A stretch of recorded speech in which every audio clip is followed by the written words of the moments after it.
Mind Management, Not Time Management by David Kadavy. Have you ever felt like no matter how much you plan and schedule, you're always falling behind? It's exhausting, isn't it? We've been taught that to be productive, we need to manage every minute of our day. But what if that's the wrong approach? David Kadavy introduces a refreshing idea. Success isn't about cramming more into your schedule. It's about working with your mind, not against it. David Kadavy never saw himself as a writer. But when he landed a book deal he couldn't refuse, he had to figure out how to make it work. He tried the usual tricks, blocking out time, cutting out distractions, but nothing seemed to help. That's when he discovered something unexpected. The secret to productivity wasn't about controlling his time. It was about managing his mental energy. Instead of forcing himself to follow a rigid schedule, he started aligning his tasks with his natural mental states. This shift made all the difference, allowing him to make real progress on his book, Mind Management, Not Time Management. Author David Kadavy didn't always see himself as a writer. In fact, writing wasn't something he particularly enjoyed growing up. But one day, he was offered a book deal that would be hard for anyone to refuse. Determined to write the book, David began planning his life around it. First, he made sure to carve out significant time for writing. He canceled dinner plans with friends, stopped going on dates, and even started having groceries delivered to save time. David was fully committed to finishing the book, devoting all his energy to it. For many writers, words flow naturally, as if their minds are constantly spinning with ideas. But for David, the process was anything but natural. He would sit down to write and find himself staring at a blank screen for hours, unable to get anything done. As the deadline for his manuscript approached, the pressure mounted. David needed to submit 25% of the book to his publisher in just a few weeks, or risk losing the deal. The thought of disappointing his family and friends weighed heavily on him. In a state of panic, he decided to attend a retreat in Costa Rica. Though he had a feeling he wouldn't get much writing done there, he hoped the change of scenery would help break his writer's block. Once there, David regretted saying yes to the retreat. Desperate to clear his head, he left his room and started walking around. That's when he met Diego, a friendly stranger who called out to him from across the road. Diego waved David over, and they started chatting in Spanish. Not wanting to seem rude, David played along and engaged in the conversation. Their talk was brief but refreshing. Diego simply enjoyed talking about life, the beach, and the rain. Though short, the interaction left David feeling recharged. When he returned to his computer, something clicked. In just an hour, he managed to write the first chapter of his book. Reflecting on this breakthrough, David realized something important. It wasn't about finding the time to write. It was about being in the right mental state. Time management, as he once thought, was no longer effective. What truly mattered was mind management. Mind management is about prioritizing your creative energy. However, it's not as simple as just focusing on your tasks. It's about understanding how your mind works. Have you ever stared at a long to-do list and felt completely unmotivated? It happens to everyone. But with mind management, you can break through that mental block. Mind management means looking at your tasks or problems from a different perspective. In time management, you might ask yourself, what can I get done right now? But this often leads to procrastination because you lack the focus or motivation to begin. On the other hand, mind management asks, what task am I in the mood to do right now? And what should I work on that matches my current mental state? The key to getting things done efficiently is aligning your mental energy with the task at hand. This way, you avoid wasting valuable resources like time and energy. Creative sweet spot. Creativity isn't something that comes easily to everyone. You can't just buy creativity like groceries. It's a process that takes time. Whether you're telling a story, writing a song, or painting a masterpiece, your state of mind plays a crucial role. David Kadavy talks about two types of thinking that help him tap into his creative mode: divergent thinking and convergent thinking. Divergent thinking happens when your thoughts are scattered, and you're considering many different ideas at once. As you start connecting those ideas together, you shift into convergent thinking. For example, in writing, you might first think about what you want to communicate. Do you want a formal tone or a conversational one? Should you take credit or remain anonymous? This is divergent thinking. Convergent thinking comes in when you choose one of those options. Let's say you want to write about your first love. You decide to use a friendly tone, but remain anonymous. Both types of thinking, divergent and convergent, are essential for creating brilliant ideas. But how do you find the best ones? By identifying your creative sweet spot, the time and place where your creativity is at its peak. Creative work isn't something you can accomplish by following a guidebook. It's not governed by logic or mathematical formulas. Instead, it stems from an insightful process, often referred to as an aha moment. Neuroscientists describe insight as seeing things from a new perspective. This eureka moment often brings a rush of joy as you've finally cracked something. Have you ever suddenly come up with a brilliant idea? Maybe you found the perfect words for a song, unlocked a crucial plot point, or remembered a character to sketch when you were stumped. That's insight at work. Discovering your creative sweet spot isn't just about finding the right time of day. It's about recognizing the energy and focus you need to produce your best work. Energy levels don't stay consistent throughout the day. Tasks like work meetings, socializing, or even painting can drain your energy. That's why you need to find the golden time in your day when your energy peaks. Your body's natural circadian rhythm also plays a role. This rhythm, which controls your sleep-wake cycle, is like a line climbing upward during the day. The longer you're awake, the more alert you become. However, this alertness is counterbalanced by your sleep debt. If you don't rest enough, your sleep debt builds up, causing your energy to drop. This is why around 2:30 p.m., when your circadian rhythm and sleep debt intersect, you often feel sluggish and tired. By understanding your body clock, you can better manage your focus. Many people, for example, find they are most productive in the morning. Top violinists dedicate their first 2 to 4 hours of the day to focused practice. Similarly, writer Virginia Woolf and psychologist B.F. Skinner prioritized morning work.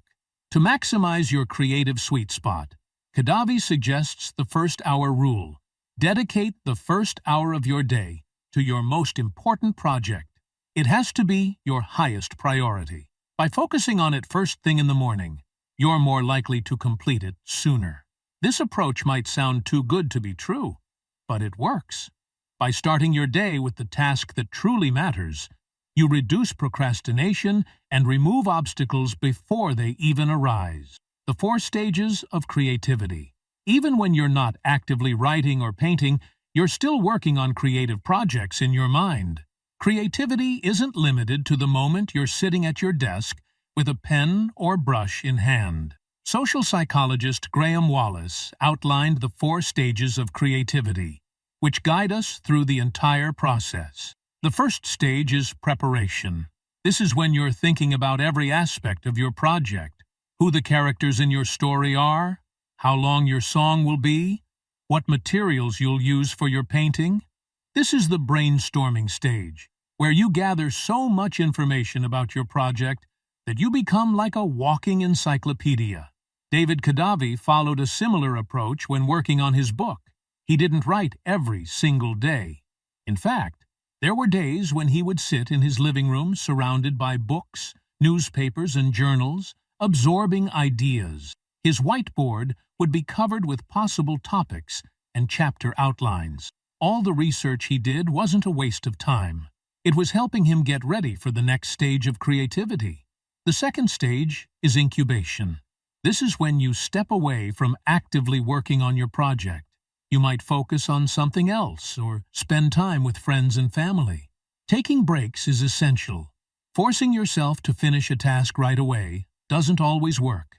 In fact, it can lead to frustration and anger, making it harder to reach your creative sweet spot and move on to the third stage. The third stage is illumination. This is the eureka moment, the sudden insight that strikes like lightning. This stage is difficult to explain because it's unpredictable and can happen out of nowhere. But without proper preparation, you won't get there. You have to spend a lot of time in the first stage to allow this breakthrough to happen. Let's take a look at how the first stage can lead to the third by examining an example from Paul McCartney of the Beatles. Paul famously composed the timeless song Yesterday in a rather unusual way. He heard the melody in a dream. When he woke up, still half asleep, he rushed to the piano and played the tune he had heard in his sleep. Just like that, one of the greatest songs in history was born. But it wasn't as simple as it sounds. Before composing Yesterday, Paul had been writing and creating music for years. His years of preparation allowed him to recognize and capture the melody when it came to him. He didn't stop there, though.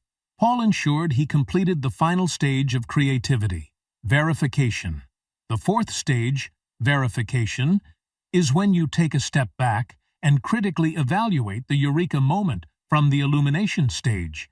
You ask yourself whether the idea is sound, foolproof, and brilliant.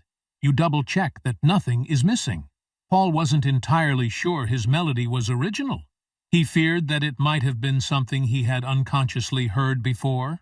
At the time, there were no apps or software to check whether a melody was truly original or not. So Paul spent a year and a half making sure the melody was indeed his own. During that time, he refined the lyrics, tune, and arrangement of the song, perfecting every element. If you don't dedicate time to each stage of the creative process, you won't be able to produce a masterpiece. Every stage is necessary for creativity to flourish, and skipping any part of it would only hinder the final product. The 7 mental states of creative work. David Kadavy didn't have a strict routine or rigid rules for his creative work, but he did have certain tasks and places that helped him get into the right mindset for writing. For instance, he often went to the 95th floor of the John Hancock Center just to jot down some notes in his little notebook. Initially, his thoughts would be scattered, but once he started writing, he would realize what else needed to be included in his book. This place helped him organize his thoughts and gain clarity. Another favorite spot of David's was a coffee shop called Ipsento Coffee. The stunning views and the rich aroma of coffee beans made it the perfect place for him to settle into a creative flow.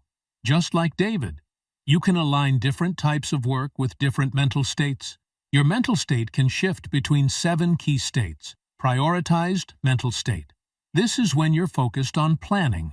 You're deciding what needs to be done and how to go about it. It's also when you determine what's important and what's not. This is what David did during his time at the John Hancock Center, where he would prioritize and strategize his writing. Explore mental state. This isn't about structured research. It's about allowing your curiosity to wander freely without guilt or rigid expectations. For example, you might want to paint something but aren't sure what. As you search for inspiration, you might end up watching an entire documentary about the history of painting, letting your curiosity take you wherever it wants. Research mental state. In this state, you seek specific answers to specific questions. David often found himself in this mode, researching how to structure a chapter or verifying the facts he intended to include in his book. Generate mental state. This is where you actually create. It's the stage where you take the ideas you've gathered in the previous states and put them into action. Whether it's writing your first draft or sketching out your initial design, this is the hands-on creative work. Polish mental state. In this stage, you refine and edit what you've created. You check that your sentences make sense, ensure there are no unpainted spots on the canvas, or adjust the intensity of a color that might need to be lighter or deeper. It's all about perfecting your work. Administrative mental state. You can't focus on creative work all the time. There are other responsibilities that demand attention, like paying bills or spending time with your family. This mental state is crucial because it allows you to balance your creative life with other important aspects of your life. Recharge mental state. Sometimes you need to take a break and refresh yourself, whether it's taking a day off, going on vacation, or even getting a massage like David does when he feels stressed. This state helps you relax and rejuvenate. Even watching funny videos or a movie can help. Find ways to calm your mind and recharge your creative energy. By recognizing these mental states and learning to work within them, you can optimize your creative process, stay productive, and avoid burnout. Creative cycles. David had an unusual routine. From midnight until 4 a.m., he focused solely on his book. At 4 a.m., he would turn off the lights, shut down his computer, and sleep until noon. In the afternoon, he'd get ready and head to a coffee shop where he worked until closing time. This is what David calls a creative cycle, a recurring rhythm that allows you to progress in your work while giving yourself the necessary time to rest.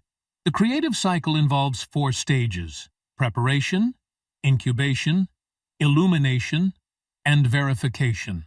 The creative cycle doesn't have to be based on specific hours of the day. It can extend over weeks or even align with different seasons. Let's look at an example. Beth, for instance, prefers to do the first stage of creativity, preparation, at night. The quiet of the evening helps her focus, and she's able to gather a lot of information for her songwriting. Around midnight, Beth heads to bed, moving into the second stage of creativity, incubation. While she sleeps, her mind takes a break from her creative work, allowing her to rest. By morning, Beth feels refreshed and inspired, transitioning into the third stage, illumination. As she eats breakfast, she experiences an aha moment. The perfect lyrics for her song come to her, and she quickly jots them down on a nearby napkin. Beth then spends the entire afternoon in the final stage, verification, refining her song. She replaces some words with better ones and selects the best instruments to play the tune.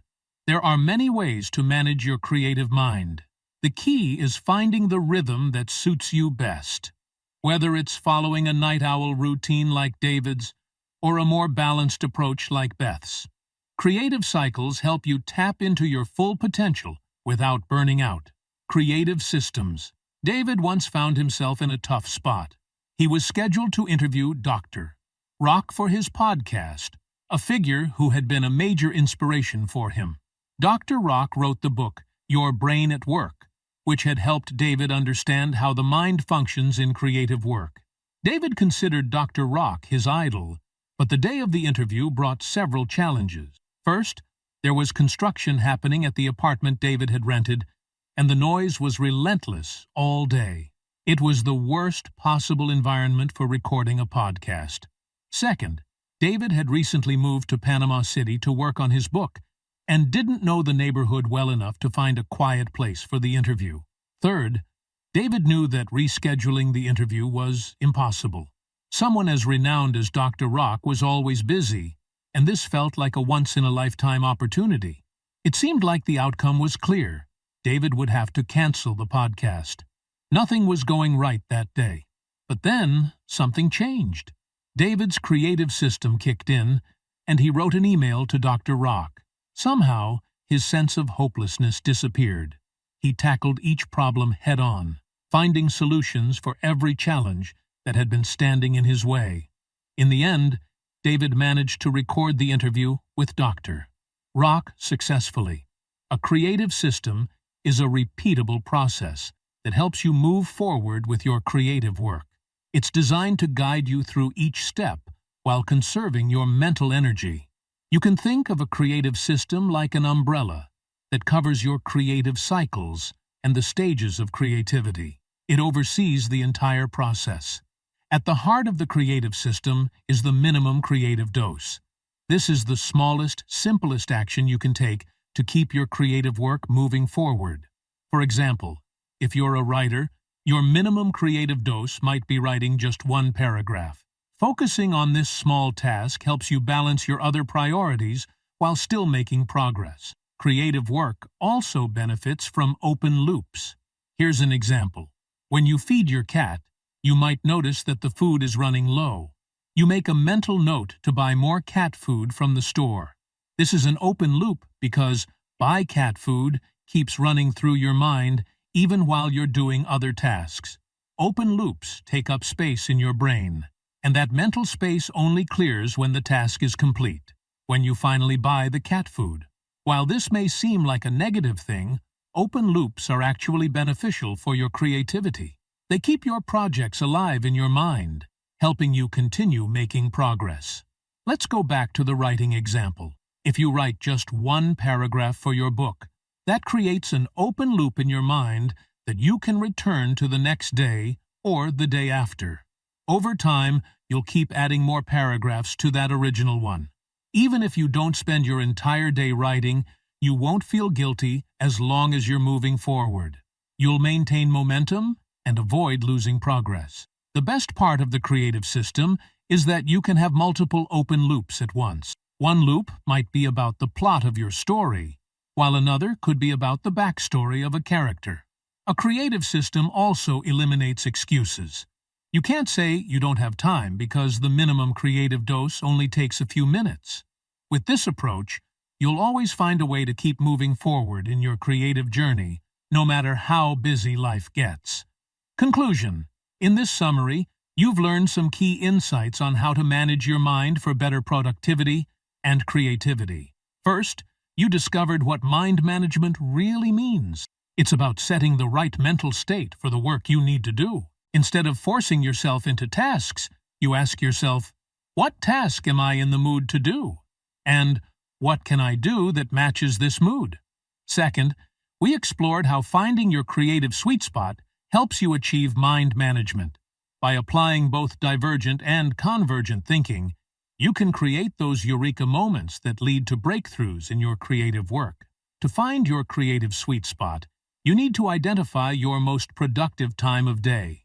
Many people find the morning to be ideal because it's often free from distractions. Third, you learned about the 4 stages of creativity. To create something remarkable, you must go through all these stages: preparation, incubation, illumination, and verification.